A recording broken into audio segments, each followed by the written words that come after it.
Hola a todos, en este video vamos a hablar sobre métodos de clase y métodos estáticos. Y bueno, antes de que empecemos con eso, veamos que aquí ya tengo una clase persona. Aquí va a tener su constructor, su método init, que va a tomar el nombre, apellido y fecha.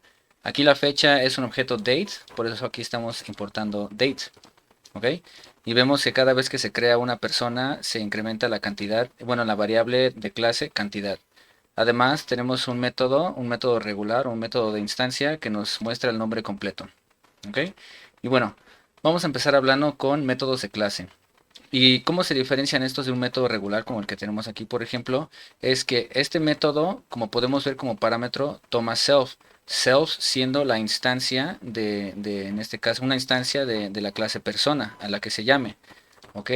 Y entonces, a diferencia de esto, el método de clase no toma la instancia, sino la clase. Veamos a qué me refiero. Primero, aquí abajo podemos ver que estoy creando un objeto persona o una instancia y se lo asigno a esta variable. Entonces, esto es un objeto. Y a este objeto le mando llamar el método nombre completo. Entre paréntesis podemos ver que no le paso nada. ¿Por qué? Porque por sí solo, como es un método regular o un método de instancia, va a pasar la instancia siendo persona 1. Entonces, si yo aquí, por ejemplo, pongo print self para ver lo que es, y además aquí abajito pongo print self.nombre para ver que no sale, y lo corro, vemos que me va a salir que es un objeto y que el nombre es Clark, porque estamos hablando de este, se pasa por sí solo. Entonces, un método de clase no depende de la instancia y va a pasar la clase. Veamos cómo podemos escribir un método de clase. Lo que vamos a tener que escribir es el decorador con arroba class method y abajo de esto ya podemos escribir el método. Y básicamente lo mismo que esto. Entonces, este método ahorita nada más para ejemplificar va a ser muy sencillo. Lo único que va a hacer es resetear esta cantidad a cero. Veamos, def resetear cantidad y aquí entre paréntesis el parámetro, aquí es self porque es la instancia, aquí es la clase y lo vamos a poner por convención CLS. Lo podemos nombrar lo que quieramos, pero por convención le ponemos CLS y no le ponemos class porque esta ya es una palabra reservada. Por ejemplo, aquí la vemos.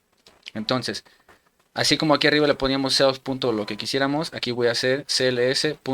Acceder a la variable cantidad y le voy a asignar 0. Y veamos qué es lo que pasa. Aquí ya vimos que imprimí que era un objeto de persona y podíamos acceder a sus variables. Y vamos a ver qué es cls. Bueno, print. Y le pasamos cls. Aquí esto lo voy a poner en comentario. Y vamos a poner persona.resetear cantidad. Y podemos ver que entre paréntesis tampoco le pasó nada, porque por sí solo va a pasar la persona, la clase. ¿Ok? Además, bueno, voy a imprimir aquí abajo, arriba, print persona.cantidad para ver la cantidad antes de que lo reseteemos. Y también lo voy a copiar y pegar después para ver la cantidad después. Vamos a correrlo. Y aquí está. Bueno, aquí vemos que primero está 1 porque se creó una persona acá, un objeto, y luego lo reseteamos a 0. Y podemos ver que cuando mando a llamar este método de clase y aquí pongo print, me está diciendo que CLS lo que se le pasa por sí solo es la clase persona. Veamos otro ejemplo de cómo podemos utilizar un class method. Y vamos a asumir que estamos trabajando con una base de datos, por ejemplo SQLite, y tenemos una tabla de personas. Y nosotros hacemos un select para recibir una persona. Lo que nos va a regresar va a ser una tupla. Entonces voy a borrar eso de acá. Y vamos a imaginar bueno, voy a poner la tupla más o menos como se ve en una variable que le voy a llamar SQLite. Así. Entonces lo que nos va a regresar, asumiendo que sean estos mismos datos, ¿no? Nos va a regresar, por ejemplo, el nombre, Clark, porque asumimos que así lo definimos en la tabla. El apellido, Kent. Y este objeto datetime, a la hora de pasarlo a SQLite, lo manda como timestamp, que al fin del día es un string, pero va a estar formateado de esta manera. Primero el año, guión, mes, guión y el día. Entonces, si por ejemplo nosotros hacemos un select en una base de datos de SQLite, por ejemplo, esto es lo que vamos a recibir, una tupla con esos datos, asumiendo que la tabla esté definida de esta misma manera. Entonces, esto como podemos ver, pasárselo para crear un objeto persona va a estar un poquito difícil. A lo mejor pudiéramos imaginar, voy a crear otro objeto llamada per2 y voy a crearlo. Entonces, per SQLite, acá podemos acceder el índice 0, que es el nombre. Hasta ahí bien. Coma. Per SQLite accedemos al índice 1, que es el apellido, y aquí el problema es cómo lo hacemos con la fecha. Porque para crear un objeto date, aquí tenemos es el constructor, va a requerir el año, el mes y el día, pero en enteros, no en strings. Y aquí tenemos un solo string bueno, y ni siquiera son enteros. Entonces tendríamos que hacer esto. Primero lo voy a hacer aquí y luego podemos ver cómo lo implementamos en un método de clase. Entonces, primero lo que teníamos que hacer es voy a declarar tres variables: year-str, months-str y day-str. Y lo que voy a recibir, lo que le voy a asignar es per SQLite en el índice 2 que corresponde a la fecha. Y voy a poner punto split y entonces se va a separar donde esté el guión. Entonces básicamente me va a regresar tres cosas porque aquí hay guión dos veces, por lo que me va a regresar 1980, 05 y 12, perdón. Y ahora recordemos que date acepta enteros y no strings, entonces tenemos que pasarlos a enteros. Entonces voy a poner year, coma, month, coma y day, y le voy a asignar int, year y string, bueno, str, y vamos a copiar esto. Y nada más voy a pasarle en vez de año aquí mes y aquí día. Ok, entonces primero tuvimos que separar estos datos de año, mes y día, y luego se los tuvimos que pasar de strings a enteros. Y ahora sí, puedo poner date, year, month y day. Ok, y vamos a imprimir este print per 2 el nombre completo. Ok, y per 2 su fecha de nacimiento. Vamos a borrar esto. Y aquí está. Entonces, todo esto, para disminuir el código, a lo mejor nos podemos imaginar que si vamos a estar trabajando con muchas personas, entonces no queremos estar repitiendo esto y lo podemos poner en un método de clase. Entonces vamos a hacerlo. Voy a poner aquí class method y voy a definir la función. Se va a llamar from tuple. Va a recibir una tupla. Y lo primero que tenemos que poner es la clase cls y luego la tupla. Le voy a llamar per tuple. Así. ¿Ok? Y entonces este código, bueno, estas líneas las puedo pasar. Bueno, las voy a cortar y pasar acá. Pero ya no es per SQLite, sino per tuple. Entonces lo voy a reemplazar. ¿Ok? Y ya no voy a utilizar persona, voy a utilizar CLS. Porque al fin del día es básicamente lo mismo. Y no se lo voy a asignar, sino lo voy a retornar. Return. Entonces aquí ya puedo poner per-2 igual a, bueno, le asigno persona punto from tuple y que le voy a pasar un tuple. Entonces lo podemos utilizar también un método de clase como constructor y veamos que va a ser lo mismo. Y aquí está.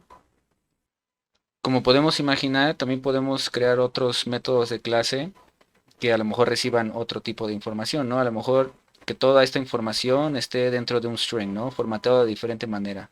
A lo mejor que esté separado por comas o lo que quieran. Pero este nada más es un ejemplo. Y ahora vamos a ver los métodos estáticos. Como ya vimos, los métodos regulares reciben la instancia. Los métodos de clase reciben la clase. Y los métodos estáticos no reciben nada. No es necesario recibir ni instancia, ni clase, ni nada. Bueno, acaso que obviamente ya parámetros opcionales que nosotros quieramos recibir. Pero forzosamente no tiene que recibir estos, ni la instancia ni la clase. Básicamente es una función regular. Pero entonces, ¿cuál es la necesidad de tenerla aquí? Es que tiene alguna relación con la clase persona. Entonces, yo aquí voy a crear un método estático que me diga cuántos días faltan para el cumpleaños de una persona. Pero no va a ser necesario pasarle ni una instancia ni una clase. Nada más con pasarle una fecha que nos diga cuántos días para el cumpleaños. ¿Ok? Y está relacionado con personas, ¿no? Porque personas cumplen años. Entonces, voy a poner arroba static method y lo voy a llamar días a cumple, así lo vamos a llamar. Y ahora, aquí es lo que decía que no tiene necesariamente que pasarle, no necesariamente tenemos que pasarle algo. En nuestro caso sí le vamos a pasar algo, la fecha, pero nada de instancias ni de clases, porque no es necesario. Ok, entonces yo aquí estoy esperando recibir un objeto date para la fecha. Y lo que voy a hacer es hoy igual a date.today y luego voy a hacer nueva fecha igual a fecha.replace. Ahorita explico qué hace esto. Replace year igual a o now hoy.year. ¿Sí lo escribí bien? Replace, sí, sí. Y luego voy a poner días. Vamos a poner nueva fecha menos hoy. Y voy a poner if días.days menor que 0. Ahorita pongo pass. Voy a explicar eso de aquí arriba. Estamos recibiendo un objeto fecha. Aquí estoy creando otro objeto date de hoy. Y a la fecha que nos pasaron, voy a reemplazar el año de esa fecha con el año de hoy. ¿Ok? Para nivelar los años. Y aquí se lo voy a asignar. Esta fecha ya no se reemplaza, entonces este método me va a regresar una nueva fecha, un nuevo date. Un nuevo date. Y aquí se lo asigno. Y ahora voy a restar este objeto date por hoy y me va a dar días. ¿Ok? El número de días. Bueno, esto no es un objeto fecha, o un objeto date, mejor dicho, es un objeto time delta, que lo voy a necesitar y lo voy a poner una vez, time delta. Esto va a ser un objeto time delta, donde podemos sacar el número de días con el atributo days, o sea que le ponemos punto days.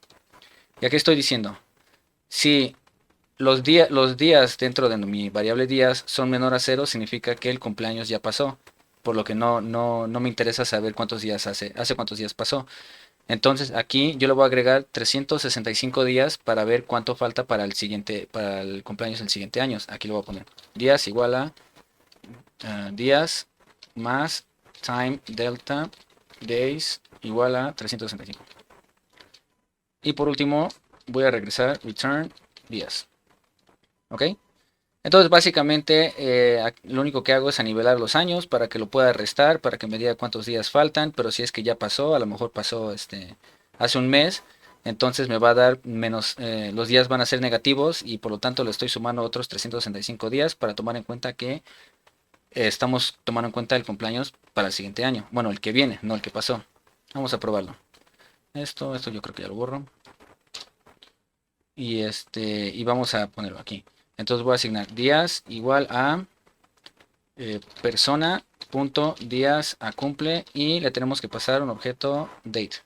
Vamos a pasarle esta misma fecha para ver cuántos días para ese cumpleaños. Y lo voy a imprimir. Print días.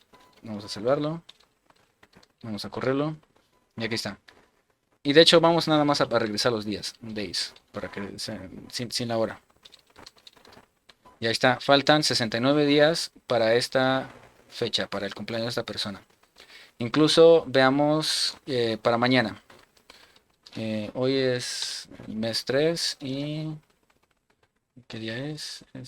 Creo que 4. Ah, no, eso es hoy. Entonces mañana. Aquí está. Obviamente mañana falta un día. Pero vamos a ver qué pasó ayer. Aquí le va a sumar los 365 días. Vamos a ver que me va a decir 364. Porque 365 sería hoy. Pero si pasó ayer, entonces faltan 360. No, si es hoy, son 365 días. Si fue ayer, 364. ¿Ok? Entonces, como podemos ver, aquí el método estático lo podemos utilizar como una función cualquiera. No necesitamos de ni una instancia ni de una clase. Pero lo ponemos aquí porque tiene una cierta relación con la clase a la que se la ponemos. Otro ejemplo puede ser una clase math, por ejemplo, donde sumar o restar o etcétera, no necesitas crear una instancia de math.